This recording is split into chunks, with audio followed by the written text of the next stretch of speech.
Yeah, So a lot of people are excited about the fact that they're getting 5% on their CDs. Are you getting 5% on your CDs?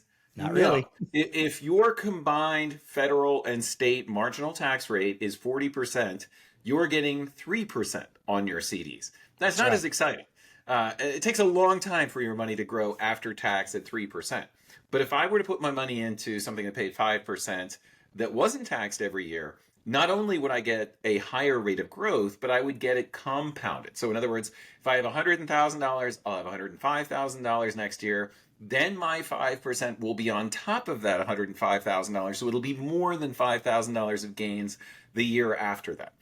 And I modeled it out. I actually did a white paper for a company. And after I did it, I said, this is just a no-brainer. I'm going to get one myself. And in fact, some other people from EY who were doing some simulations for the company, they came to the same conclusion. In fact, one who lived in New York actually went to a different state to get an annuity because it was, for whatever reason, there was a regulatory barrier to getting it in New York.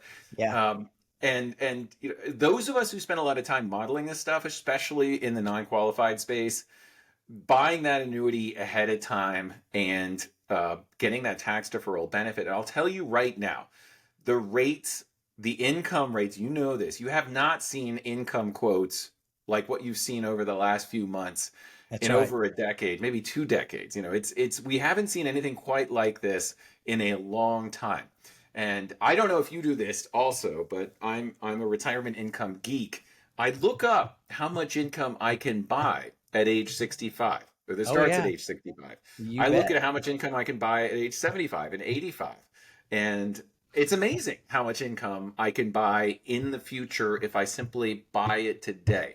So, what Yeah. the insurance company is doing is they're estimating how much in their general account that money will grow every year over time, but it's not being taxed.